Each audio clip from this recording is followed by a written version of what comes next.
A very pleasant afternoon to all the participants gathered over here for this webinar series. Mother Nature, it's here for more than millions of years. 22,000 times much more longer than us. It's not a part of us. In fact, we are a billionth part of Mother Nature. Our future depends on us, on nature. If it thrives, we thrive. If it falls, we will be crushed. It has fed species much smaller than us and starved species much larger than us. Its oceans, its soil, its flowing streams, its rivers, its forests. How we choose to live each day, whether with regard or disregard to her, it doesn't really matter to her. One way or the other, our actions will determine the fate of our future, not hers. Deforestation, pollution, climate change, extinction. Most of us know that we are facing an ecological crisis caused by we humans. And this crisis is destabilizing the climate. It's causing the human populations to be uprooted and causing extinction of thousands of species. In fact, WWF, in its Living Planet report, estimates in the past 4 decades, there's been a 60% crash in wildlife population across the globe. In India too, we are facing such crisis. Every day, there are species being pushed to the brink. We all, except some exceptions, are obsessed with the nature and wildlife. There are many boys and girls out there, nameless, faceless, wandering in the forest, towns and villages across the country who are fighting against all the odds to save this wildlife planet. These unsung heroes are taking care of the nature, analyzing the roots of such destabilization in the wildlife. They are talking to the human communities, which are much more bonded with these habitats, convincing them, drawing a bridge between the human-wildlife conflicts, safeguarding the tiniest to the largest species of our rich biodiversity. The very reason why we brought these heroes all the way around the forests,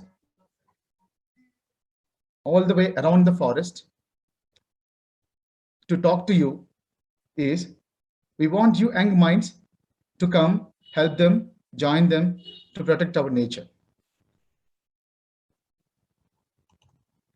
Engineering, doctors, chartered accountants, arts, and whatnot, these fascinating fancy careers do help humans, but not those creatures who are really in need of us. Wildlife out there is yelling out for help. And we are not done with this. We initiated this webinar series with these 3 amazing conservation biologists, Dr. Upma Mandral, Ms. Alolika, and we have today our session speaker, Ms. Paromita Ray. We initiated this series, and in the upcoming months too, we are planning to bring many of those wildlife heroes from across the world who are alone meant a lot for the nature. With this, let me introduce our speaker for today's session, Paromita Ray. Ms. Paromita Ray is an aquatic ecologist with over 6 years experience on a broad range of topics, including small-scale fisheries, community ecology of spices, ecosystem-based conservation of freshwater and coastal resources, and impacts of climate change on mangroves and associated species. She has largely worked in the Godavari Delta of Andhra Pradesh and currently pursuing a PhD from Saurashtra University and Wildlife Institute of India on the fish communities of a protected mangrove forest in Andhra Pradesh. She has also received grants from the Conservation Leadership Program and efforts for leading efforts in conservation of threatened species in the conservation of threatened freshwater species in the Eastern Ghats landscape of Andhra Pradesh. Presently, she is leading the grants and project management team at Wildlife Conservation Society India, a leading NGO working on wildlife conservation in India. As part of this team at the organization, she provides support in the development, management, and monitoring of various conservation projects. A very warm welcome to you, Paromita. Over to you for the session. Thank you. Thank you very much. Thank you for the very nice introduction you gave about me. And I'm also very honored to be part of this webinar series, especially sharing the platform with two of my other friends, Upma and Alolika. Today, I am going to talk about freshwater fishes, which is kind of my passion also, and it's also something which I very strongly feel about. So here today, I'm not only sharing my passion, but I think it is important to share my journey from the beginning. Although I am still I have to spend a lot of years in this field to reach a certain position to make some difference. But I think there is still like 6, 7 years of experience. I can share something from where your students can take away something from my experience. And perhaps I can encourage them or motivate them to work for freshwater conservation, for fish conservation. So today, I will just share my screen.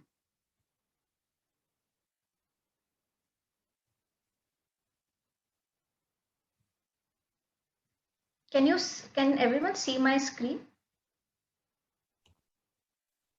Yeah, yes. Your screen is visible.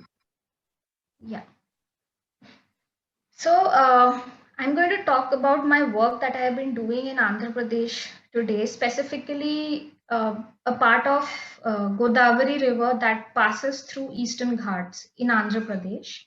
I have been working in Godavari River basin, the lowermost basin of the river, which is actually the longest river in southern India. It is the longest river, it is one of the largest rivers in India.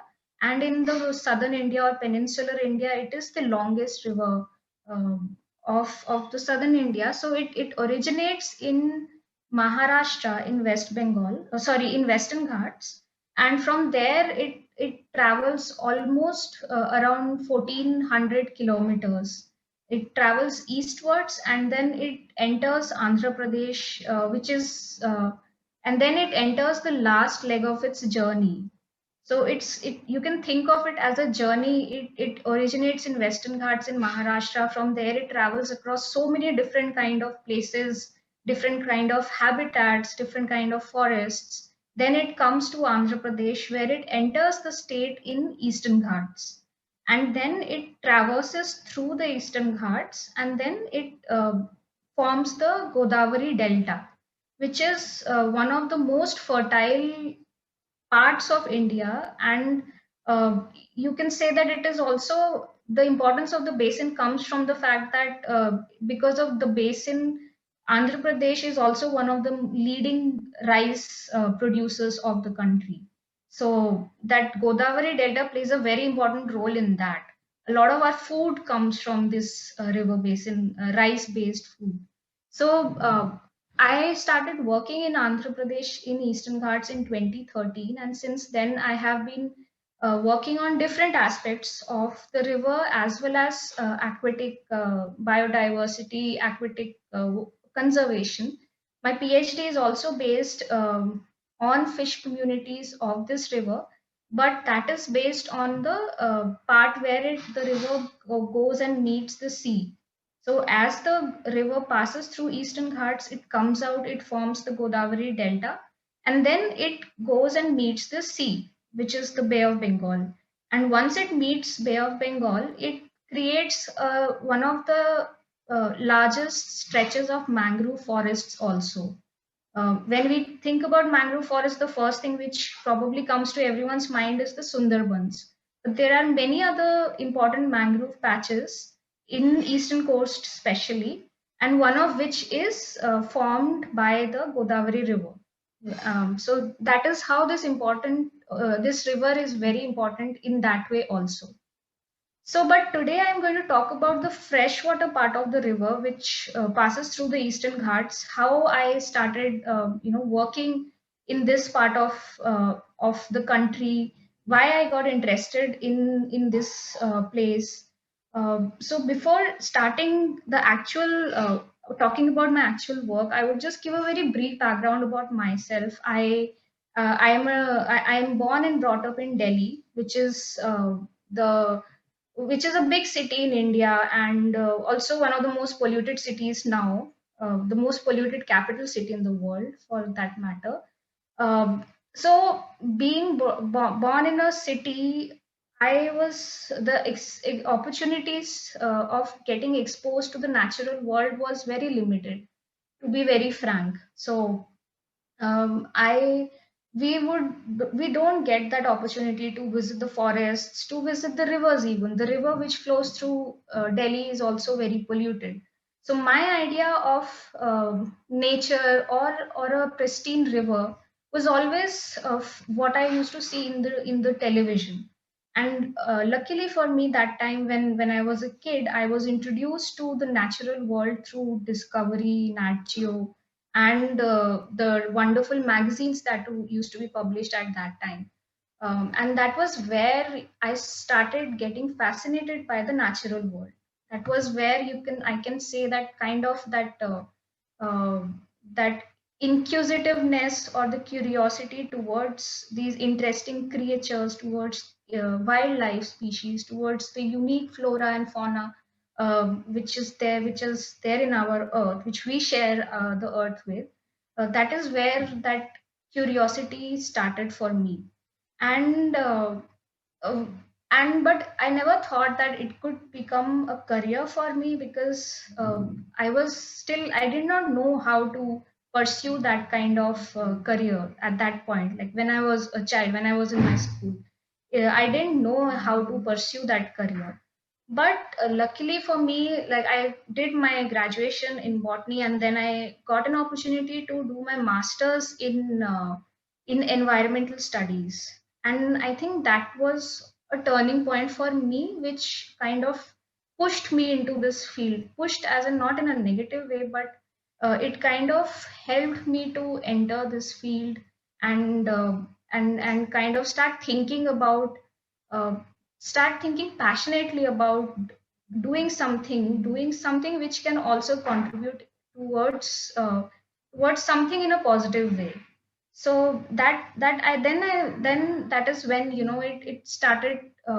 I was becoming more and more interested to pursue conservation as or wildlife biology or conservation biology as something of my own career. Then I got an opportunity to work on my master's thesis, which was on Bhagirathi River. Bhagirathi River is actually one of the main tributaries of Ganges, of Ganga. It This river is dammed. The Tihri Dam, I don't know how many people are familiar with, but the Tihri Dam in Uttarakhand is constructed across this tributary across Bhagirathi River in Uttarakhand.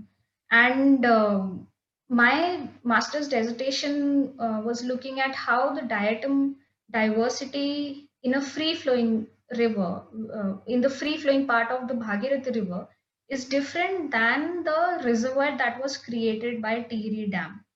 Now, this gave me a very good perspective of how what kind of changes a dam can bring in a free flowing river system. So, just to give a perspective, a very quick perspective is that free flowing rivers, like they are continuously flowing. They have a motion in them, and when a dam is constructed, their flow is obstructed, which kind of stagnates the water. The flow is stopped of that water. So the entire ecosystem of a free flowing river gradually converts into a lake system. And the species that were there in a free flowing river, they suddenly, for them, their habitat is changing.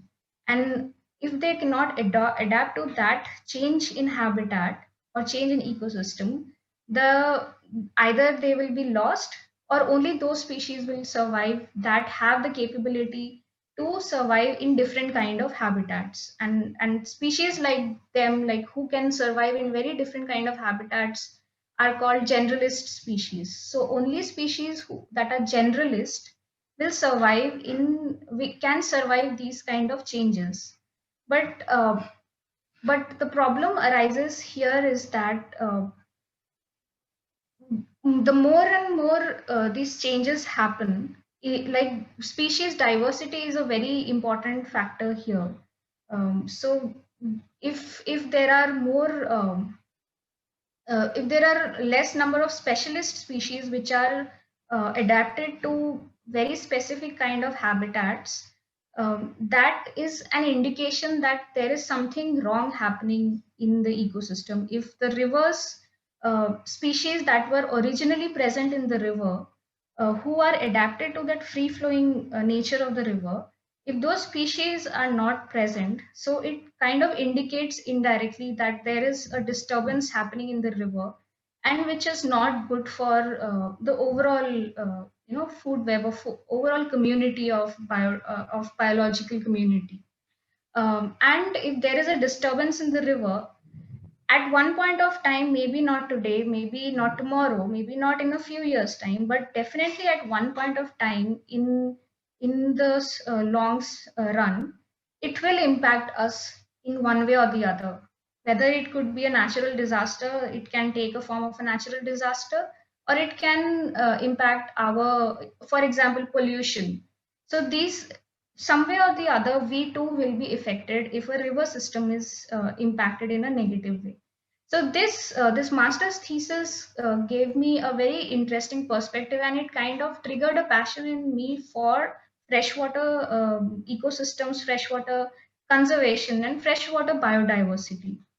And so worked for a few more years, and then I got an opportunity to work in a project in Eastern Ghats in Andhra Pradesh, in Papikonda National Park.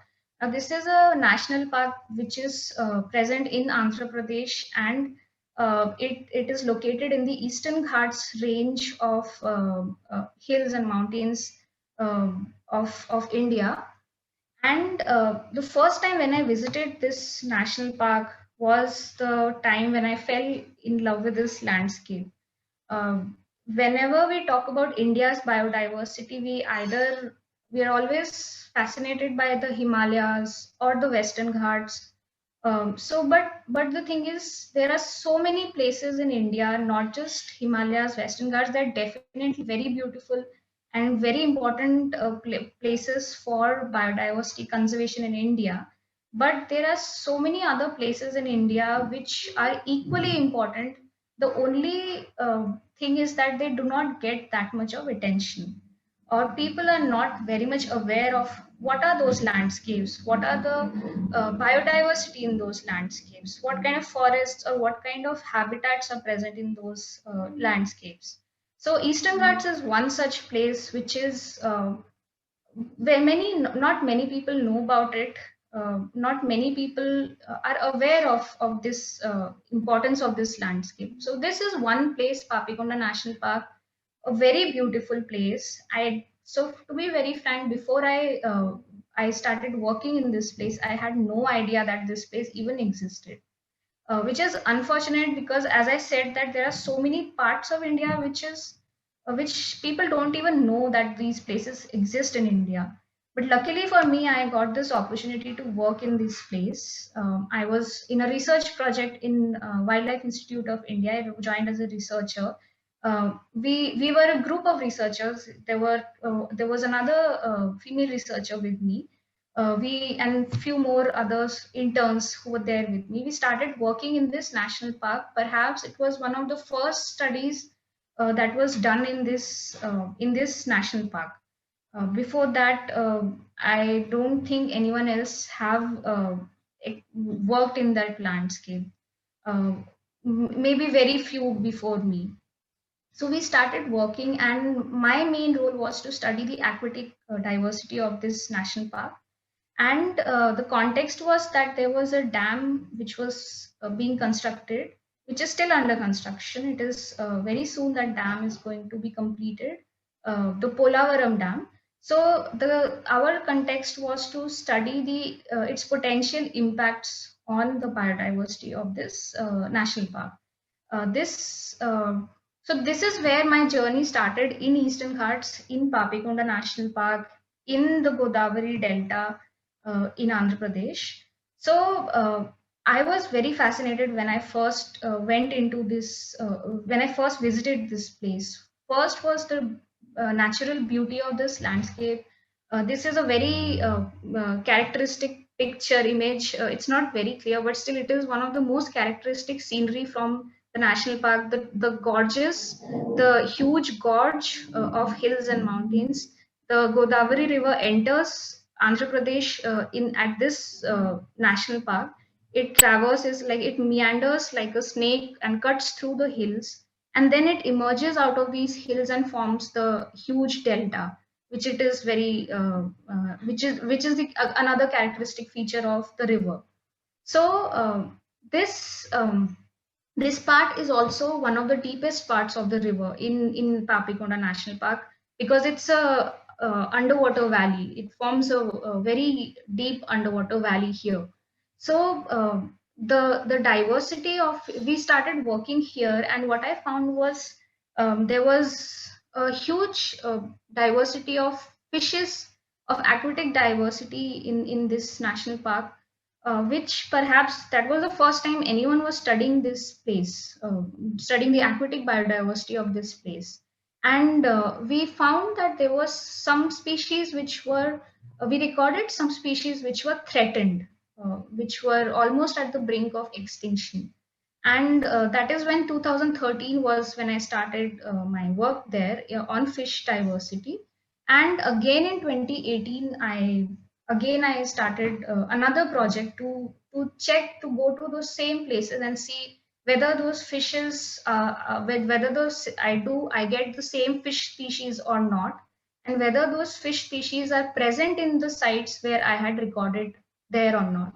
So this will kind of indirectly give me an indication of the change which would happen in that area in terms of the river habitat or the streams that are coming from the hills in this national park. So this is a very broad context, a geographical context of that place. This is Eastern Ghats range, which starts somewhere around northern Odisha, and then it crosses, it traverses through Andhra Pradesh, Chhattisgarh, now Telangana, Karnataka, Tamil Nadu. So it is around 1600-kilometer long landscape. And as I said, very few things are known about this landscape, about its biodiversity also. And in recent times, people in past few years, people have started working in this landscape, and a lot of new discoveries are happening here, in especially in terms of the lower taxa or the lower fauna, like herpetofauna, or even like fishes. We got some new records from Eastern Ghats, which were earlier considered species that were considered to be occurring in Western Ghats. We recorded them in Eastern Ghats also. So this is a very fascinating place. A lot of potential is there to find out new things about unique animals that we can found there, unique plants that we can found there. And it is a very large landscape, 1600-kilometer. And as I said, it is very important, it because there are four major rivers that passes through this landscape, which crosses through this landscape. And these four large deltas that are created in eastern coast of India are also very important, because they support millions of people in terms of food, in terms of productivity, in terms of flood mitigation, or even climate change, prevention of impacts of climate change. So these four rivers are also one of the most important feature of Eastern Ghats. um, this is one example of Eastern Ghats landscape. This is northern Eastern Ghats in the Vishakhapatnam district of Andhra Pradesh. A very beautiful place, as you all can see. As I mentioned several times now, that there are so many unexplored places there, and we don't have any idea about what is the biodiversity present in this landscape. And as a result of which, although we don't know what is present here, like in terms of biodiversity, but this landscape is still very threatened in terms of, because this area harbors forests which are very rich in mineral resources. And one of the many mines are there which are among the largest in India, and most of these mines are situated in very pristine forests, in pristine unexplored forests of Eastern Ghats. On top of that, there are many other threats or many other issues that are present in this landscape, such as industrialization, unsustainable practices of agriculture, and another important threat is the threat of regulation of rivers, or construction of dams across the rivers so that their flow is restricted. So these are some of the major threats this landscape faces. And as I said, that very less attention is given to this landscape when it comes to conservation, and especially when it comes to freshwater conservation. Freshwater conservation in general is still like less attention is given in general to freshwater conservation. Eastern Ghats, it is much more lower in terms of awareness, in terms of the efforts that are made in this part of the country. So, in to give a context of why I'm talking about dams here, because Godavari River is a river in India which is among the most regulated river basins of India. There are literally more than 300 dams across this river. Then, on top of the dams, there are barrages, there are smaller dams, minor dams, minor hydel power projects. The issue is that the river is already extremely regulated. Especially in the summer season, in Maharashtra, parts of Maharashtra, if you read the news, you would come to know that there are so many parts of river which are completely dried off. Like the river, a lot of times we read in the newspapers that because of the drought, the river basin is entirely, the floodplain got dried off. There was no water, and people had to bring in, dig in wells to get water from the river floodplain. And there were submerged temples that emerged out after the water dried up in the river, which is sad because it is one of the largest rivers in India, and um, unfortunately, because of damming or because of so much of regulation that is being done in this river, the water is depleting, as well as it is also impacting the people who are living along this river basin, who are dependent on this river basin. So yeah, so this is another context which kind of, again, it kind of it has been those that factor which has been pushing me to work in this landscape, to try to create more awareness about this area, about Godavari River, about Eastern Ghats, about why water, about why rivers are important for us.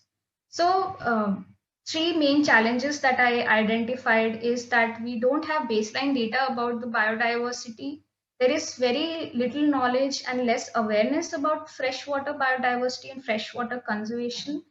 And on top of that, even though we have less awareness about the diversity, but there is widespread degradation already happening.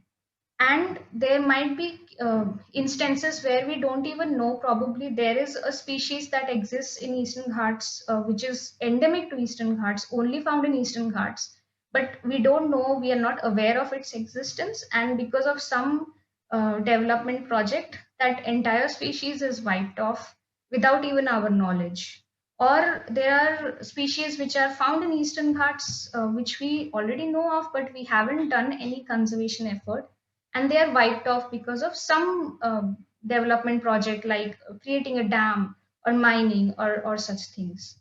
So with this background, I started working in Papikonda National Park. This is another beautiful picture I took of the river inside the national park.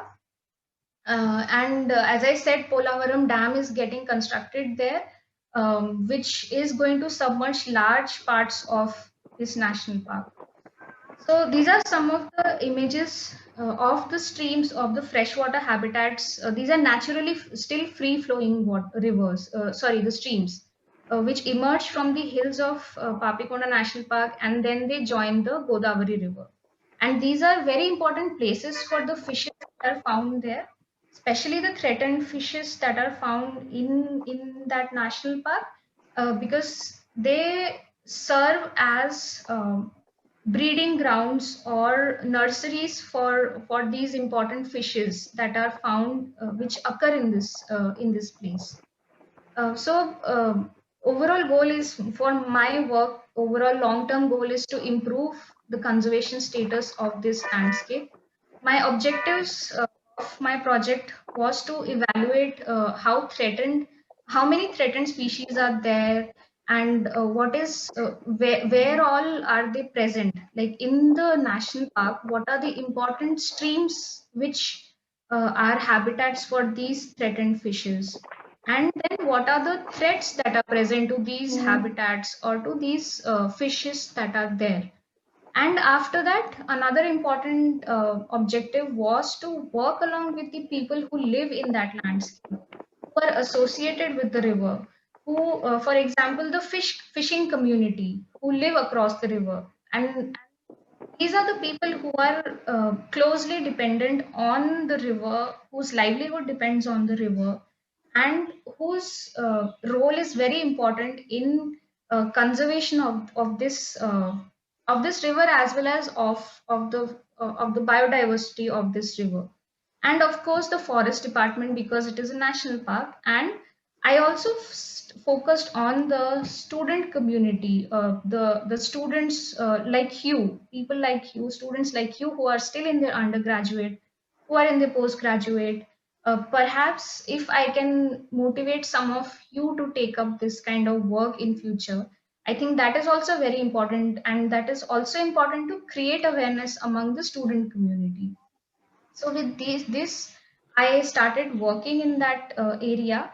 And this is the national park, Papikonda National Park, and this is where the river enters. In zone 1 it enters the national park, and zone 2 and zone 3 are the delta, which is formed which is formed by the river. And at the end it meets Bay of Bengal, as you can see on the right of the map, Bay of Bengal, and it creates a very large mangrove forest called Koringa Wildlife Sanctuary. Again, it is also another important protected area, which is important to protect the biodiversity of this river basin. So I worked in all the three zones. My PhD work is actually based in Koringa Wildlife Sanctuary, but I have equally like my work has equally been important in zone 1, which is the Eastern Ghats part of the river. So these are the methods which I used, but I'm not going to focus on them. I'm not going to describe, because like it not be relevant right now. But just to give a perspective, what we do is that we identify certain streams. We first do a very first round of survey, and we identify some streams that where we think there might be species that are we are looking for will be present there. And then we divide the stream into 100-meter stretches. Then I engaged some. I worked with the local fishermen, fishing community people who live there, and who know how to fish in these small streams, and who have the gears, the nets and other traps which are available with them. I used all locally available gears to do my fish sampling. So we used to go identify these streams, 100-meter stretches across these streams, and do our surveys. And then also we used to record the habitat structure of that stream. Habitat structure would include, if you can see in the picture, there is a stream, and there are some boulders, small rocks that are there. Now these rocks are very important. Even within a stream, there are micro habitats that are formed, and each micro habitat is associated with certain kind of fish species. Like it's not necessary that every fish will be available throughout the stream, but there are certain fish species that are only that probably only stay in that area where these rocks are present, and they might not be available in other part of the stream. So we also, whenever we are doing fish sampling, we should also keep in mind of what kind of habitat this fish species is present, what is their habitat requirement of a fish species. And based on that also, we then try to sample in as many micro habitat within that 100-meter stretch as we can. So that is one thing. So there was the result. We recorded around almost 94 species from all the three zones of the river, and these are some of the fish species that we recorded which are also threatened. This is one carp species which is present inside the national park. Very beautiful species. These are some catfishes that we recorded from the river, Wallagu and Bagarius. Again, these are also, not only are they very interesting and unique species, but very important species that are found in the river. And what we noticed is that when we started talking with the local fishermen community, these are also important in the fisheries of that region. Both all the species that I'm going to show are important in the fisheries of that region. Then this is another species, the Mahasir species, which we recorded. Now, Mahasir is a very iconic species for India. It is one of the most iconic fish species that occurs in India and South Asia and Southeast Asia. And there are certain species that are only found in India. This is one of the species that I recorded. Generally, the genus of Mahasir includes species of mainly Tor genus, species that belong to Tor genus, but there are few more genus which are, some people do include them in the Mahasir group of fishes. But one characteristic feature of Mahasirs is that they have a migratory nature. They migrate during the breeding season, which is the monsoon season. When the monsoon season comes, the larger fishes, the adult fishes, they move into these small hill streams where they go and they spawn, and then they come back to the main river branch or to the larger streams. And once when the eggs hatch, those juveniles, either they stay back in the smaller streams until they reach a certain, and then they come back to the main river. And so this Mahasi species I have recorded in the Godavari River of my study site in Papikonda. And although, as per the IUCN Red List, which keeps an account of the threatened species throughout the world, although as per the IUCN it is data deficient because we don't have much data about this species. We don't know anything about, we don't have much information about, systematic information about this species yet.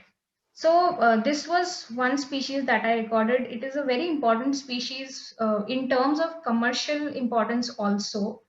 We did a very short survey in that landscape to see if the people, local communities who live in that area, do they prefer this fish or not more than the other species, more than the other fishes that are found in that area. And what we found is that some like it was actually the second or the third most preferred fish in that area. And unfortunately, the population of this fish in Papikonda has declined drastically. I started my work in 2013, and this is one picture, this is one uh, individual that we had caught in one of our in one of our recce surveys. We caught this adult individual of Mahasi tortor from one of the streams in Papikonda. And we did our studies showed that the especially the juveniles of this of this species prefer the hill streams that are present inside Papikonda. So they will be present throughout the year, and once they reach a certain level of maturity, once they reach a certain level of length, then they come back to the main river. So these were the habitat preferences of the fish species. They prefer a certain kind of substrate, mostly bedrock and boulder habitats, microhabitats actually in a stream, and a certain depth level, and the yeah, certain depth level, as well as a very specific flow of water, the speed of water. So, and that is why this species is kind of a specialist species, because interestingly, we did not record this fish species after Papikonda National Park. Like outside Papikonda National Park, this fish species is not found in the river. So that is very interesting aspect of this species there. This is one of the important habitats that we recorded inside Papikonda, inside Papikonda National Park. It is again a small stream where we recorded a number of juvenile of this of Mahasirs. But again, we found in 2013, when I started working, I surveyed around 12 to 15 streams inside the national park, and we had recorded the species in three streams, juveniles of the fish of the species in three streams. But unfortunately, when I went back in 2018 and I did my study again, the streams where it was found, out of the three streams where we had recorded earlier, two streams was almost dried up, and we naturally did not record the species in those streams. And we also, as I was mentioning, we also asked the local people, the local fisher community who do fishing in that river. According to them, also the species is apparently decreasing in numbers. They do not catch the species as much as they used to a few years ago, or they are catching very small individuals now, which means that the population of that fish is certainly declining in that stretch of the river. So we also then identified, based on that, there was one large stream, as I just showed the picture to you. That was one of the two streams where that river, where the species is still found, and these are still the important critical habitats that are remaining. But unfortunately, we are not sure, once the dam comes, how is it going to impact that habitat, how is it going to impact that fish species that is found there. And probably the stream which we recorded there will get submerged. The important part here is that this fish species prefers free flowing water. It might not be able to survive in a reservoir, or unless because its breeding grounds will all be submerged. So the threats that we recorded, especially inside Papikonda, the short-term threats we recorded, that we did recorded that people, they were practicing some destructive fishing practices, such as they used to poison the streams. And then there was also some small-scale diversion of water from the streams, because the local communities along the river practice agriculture, and they used to divert water from the streams, which again, which was one of the reasons that the two streams of Mahasi were dried up. So, and this plastic pollution is another emerging threat, not only in that river, I think in any river in India now. The surprising part in this river is that there are very less, like the population density is very less inside the national park, but still the level of plastic pollution, especially in the islands which are present in the river, was we could, like you can see in the picture, the density of plastic pollution there. Although this island is not accessible to the people, local people do go there, but it is very difficult to reach this island unless you have a boat. But look at the level of plastic pollution, and this is mainly because of the tourism that is practiced. The tourists that visit this place through boats, through the boats, they tend to throw the plastic waste in the river itself, which then get collected in the islands. And now again, this is a threat not only for the fishes, but it causes pollution and to the other to the other species that are dependent on the river. So then we went on to focus on the student community, as I was saying. We focused on the student community. We organized some workshops for them.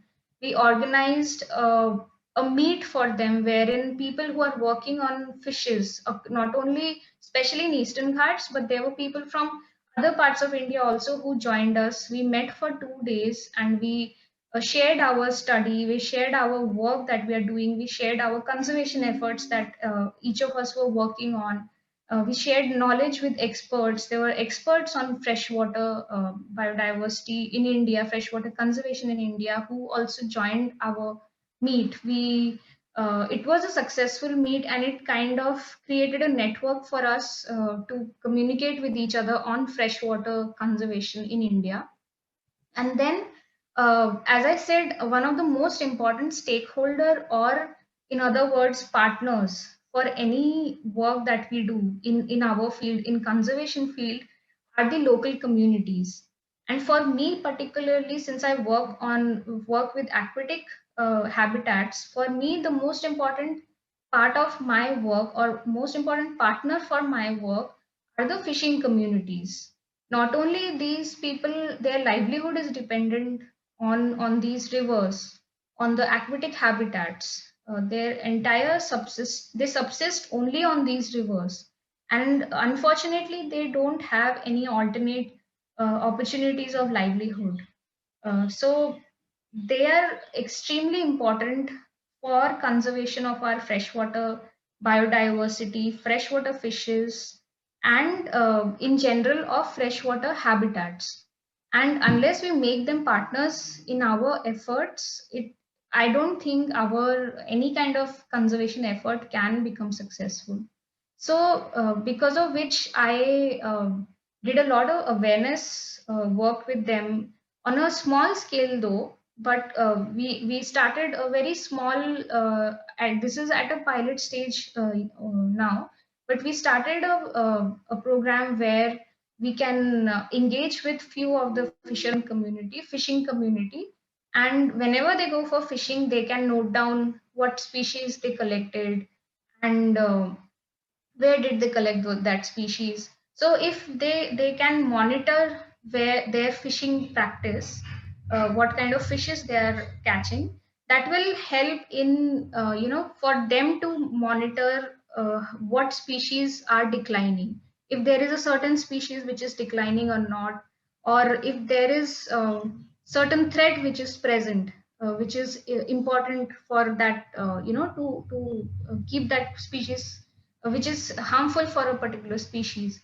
So they can identify those threats.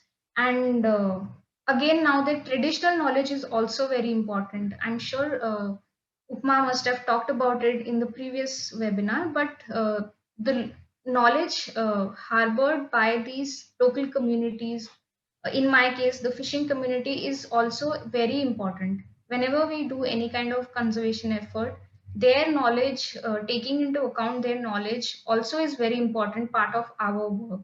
So this is how we have started work in Papikonda, in Eastern Ghats, in Andhra Pradesh. So now, before I finish my presentation, one question that I can put across to everyone in this panel today, all the participants, myself, and everyone in the panel, is that why do you think rivers and fishes are important? Why fishes are important, firstly. So for me, especially, if I have to answer this question for myself, I am very fascinated by fishes. It's not just that they are food, they actually are very important for a lot of people who are dependent on rivers and on aquatic habitats. fishes actually provide, they are the most easily accessible food for people who, especially the marginalized people, local communities who live along the river. So they are, in that terms, they are very important, and that is the reason, that is one of the reasons we should try to protect the native fish species which is present in a particular area. But personally, for me, I am very fascinated by the mega fishes of India, especially the Mahasir. This is a golden Mahasir from the Himalayas, and similarly, there are many other fishes, species of Mahasir. In fact, Bangalore is in midst of Western Ghats, and Western Ghats itself has one species of Mahasir that is only found in that area, especially in the Kaveri River. That fish is only found, it is a newly described species a few years back only, the humpback Mahasir. It is a critically endangered fish, as in only very few individuals of that fish is surviving in the wild now, and which is in the Kaveri River. So that fish is, that Mahashir species is only found in Kaveri, not very far from Bangalore. So that way, this and that is also one of the largest fishes in the world, humpback Mahasir. And in general, Mahasirs grow into very huge sizes. Similarly, there is another fish which I haven't put the picture here, which is a catfish. I showed you a dwarf size image of it earlier, the goonch fish. Again, that is also another mega fish that can easily reach heights of a 6 feet tall human. It can easily reach that much, that length. And they are again very fascinating animals. And one interesting thing about Mahasirs, especially Mahasirs, is that they are known as tigers of the rivers. So not only in terms of the strength that they have, the beauty that they possess, this fish, it's also the role that they play in a river. Being mega fishes, like how tigers are important in a forest ecosystem, being the largest predator in a forest, or the apex predator in a forest. Similarly, Mahasirs also play very important ecological role where in the rivers that they're found in. And not only Mahasi, similarly, the other fishes that are found play a very important ecological role. And as I said, these fishes are associated with free flowing water, less polluted water. And if there is any kind of disturbance in the rivers, these animals or these fishes are the first one to be affected. So, in a way, they are also important indicators of the health of our rivers, of our streams, of our freshwater habitats. And then, if I come to the river part of it, like why rivers are important, this is a Google Earth image of the Godavari Delta. This is the last part of the river after it crosses Papikonda National Park, and it forms this Godavari Delta. I would like you to just spend few seconds looking at this slide. You can see that the river is moving. Uh, but frankly, this was a image created by one of my friends. These images are different images from 1984 to 2016. And if you see of this span of almost 20-30 years span of time period, you can see how the river is gradually moving. And look at the look at the extreme corner of this image. You can see that even in the sea, the river is kind of creating islands. The new islands are being formed on the sea itself. Now, why this is happening? So the important part to remember or to note here is that a river is a very dynamic system. It is not, if we see a river today, it is not going to be the same tomorrow, or especially in a period of several years. A river can change drastically. A river habitat can change, and it is a natural process. It is not something which is to be taken negatively, because the sediments that these rivers carry are the mainstay of our deltas, are the mainstay of these rice fields that are formed in Godavari Delta. These are the mainstay of the mangroves that are formed in this along the sea coast. And mangroves are important because they protect the coast from climate change or from the cyclones that hit eastern coast.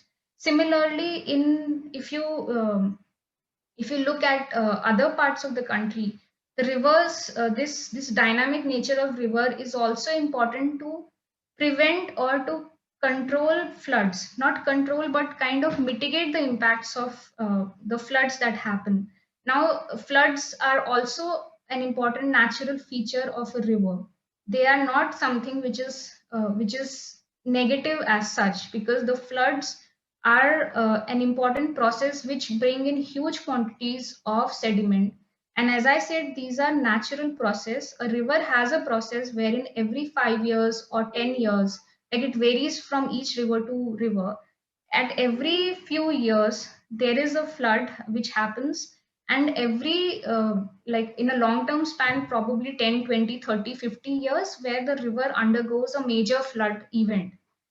But this is what we need to understand: the natural process that happens in a river we cannot control in any way. Even if we create how as many dams we want to, even if we want to create canals or we want to regulate the flow of the river, but at one point of the time the river is going to come back to its natural, it's going to uh, undergo that natural process of flooding, which might happen in a decade or 2 decades or 3 decades. So recently there was a flood in Bangalore. We have seen floods in all the major rivers across India. In Chennai, it happened few years back. In Bangalore, it happened now. Even Delhi gets flooded for sometimes. But the thing is, we always, it is a catastrophic event for us because we have not respected the wetlands, we have not respected the river's natural system, and we have converted that natural system into an artificial urbanized systems. But the river does not forget its natural course. The river will definitely one day take over of its, the natural process that it undergoes every few years.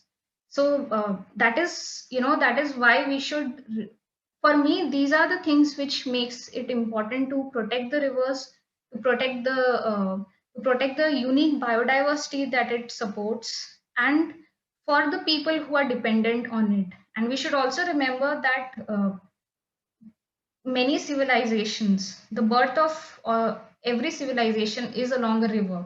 Most of our cities, most of our towns, most of our almost all villages are dependent on rivers or water sources. And unless we protect our rivers, I think that is at the end is going to affect humans itself, our own mankind only. So I think with this, these are some images from the Koringa mangrove forest there, and you can see there. These are some signs of climate change, the sea level rise that is happening. These are the mangroves towards the seaside, and these mangroves are getting submerged because the sea is slowly, gradually taking over the coast. So these are some signs that we noted. Again, these are some mangrove trees towards the sea which are gradually dying. Now, for mangroves, the rivers are very important because not only they bring the sediments, but for these mangroves to fight against climate change, they need fresh water to survive. So again, this is where river plays another important role, especially in the Godavari River. This is another important role that it is playing in terms of fighting climate change in that area, in that coast. And I think with this, I will end my talk. These are some of my friends who have been working along with me, Giri, Upma, Anil. And so, yeah, thank you very much.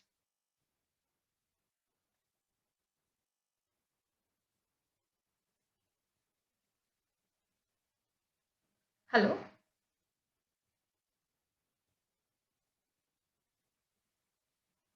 Hello. Can people hear me? Yes, yes, yes. Thank you, Ms. Yeah. Paromita. It was a wonderful talk. Thank you. Any questionnaires there? Um, Participants, can you please type in the chat box? I do have a question, Paromita.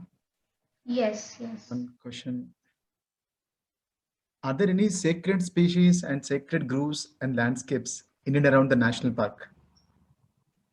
Yes, there are. Actually, the Mahasir species in itself is also one of the sacred fishes. For it's there in the scriptures. Also, they are mentioned in the scriptures.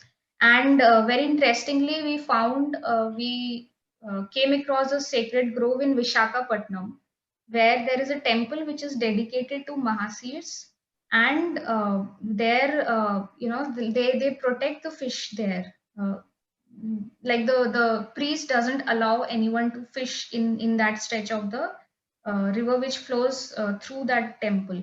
So we have found, and even within Papikonda National Park there is a temple which is very famous, and although it is not associated with the river, but there is an ancient temple within Papikonda also. So yeah, there are sacred groves, and another important, another interesting part of my work is also to find out these links with our mythology, or to see what are the religious values of this fish, which can obviously then it can help us in garnering support of the people to protect this fish. Okay, Yeah. that's great. And one more question. Do we have any extinct freshwater fishes in Eastern Ghats? From Eastern Ghats, Muhammad Ali. as yeah. Uh, Again, like the species which I mentioned, the Hypsilobarbarous carp and the catfishes that I showed you, especially the Bulgarius, even Mahasir, they are not extinct yet. Luckily for us, they are not extinct, but they are kind of on verge of extinction because their populations have declined a lot, although we don't have systematic data to prove that, but what this is what the local people have observed, especially the fishing community, as I said. And to even document that extinction, it is very important to record the traditional knowledge of the local people of the fishing community. But there is one fish in Godavari River. These are based on historical records. There is a catfish. Again, it is a catfish. There are two species of it of that genus Silonia, which is recorded, which is considered to be occurring in Godavari River. Out of which one of that species is has not been recorded from for several years now.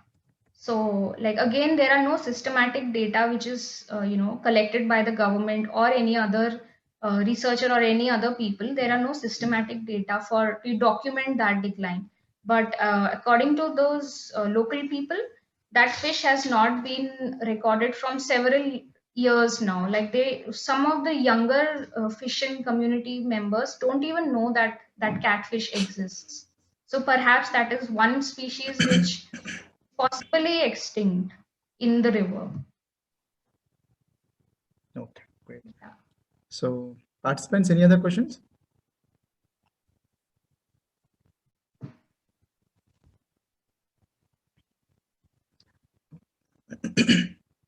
I think we'll close the session with this. Yes, thank you. Yeah, thank you, Paromita. Just 1 second. Now, Can you hear now me, we, sir? Yeah, please continue, ma'am. Sangeeta, ma'am. Yeah. One more question is there. Yeah. Ma'am, one second. One more question is there. From Giridhar Malla. Did you record any exotic species?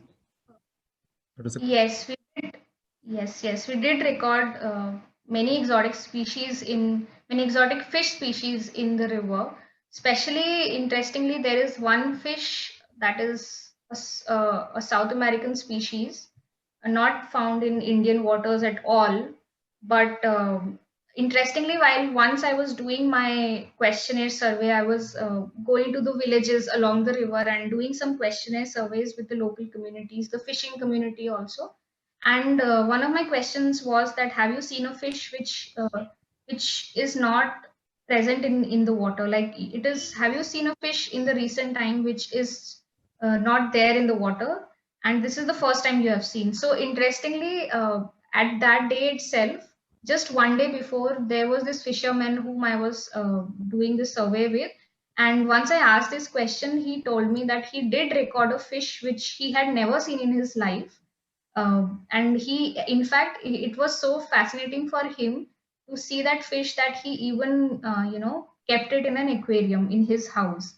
And he showed to me that fish, and I was very shocked to see that fish because again, it is a catfish species, but it is not an Indian species. It is found in South America. It is an exotic fish that was perhaps introduced through the aquarium trade in India, or accidental introduction. It might be an accidental introduction into the river. Someone might have released it into the river, probably who practices aquarium trade or aquarium, who maintains an aquarium at his place, and that person might not been able to take care of the fish, and then that fish was released in the river. That is one possible way of introducing fish exotic fishes in the river. But like we don't know how that fish came into that river, and this fisherman caught that fish just one day prior to our survey. But like that, there are many fishes, in exotic fishes that have been introduced, and this is another major threat for the freshwater biodiversity, the introduction of exotic fishes. Aquarium trade is one way how they're introduced in India, in Indian waters, but another unfortunate way is through the aquaculture industry. The fisheries department also introduce certain fishes for food purpose, but they are exotic in nature. And the problem what these exotic fishes create is that they compete with the native fishes which are present in the river already, and that again creates again ecological problems in the river, in the water. So yeah. Okay, thank you. Over to you, Sangeeta, ma'am. Thank you, sir. The best and the beautiful things in the world cannot be seen or even touched. They must be felt by heart. Thank you is one such word among them. On behalf of Department of Zoology and the Nature Club of Indian Academy Degree College Autonomous, I take this opportunity to propose vote of thanks to everyone present here. At the outset, I thank the resource person of the day, Ms. Paromita Ray, for enlightening our participants with your informative talk. Thank you, ma'am, for sparing your valuable time to share your expertise with us.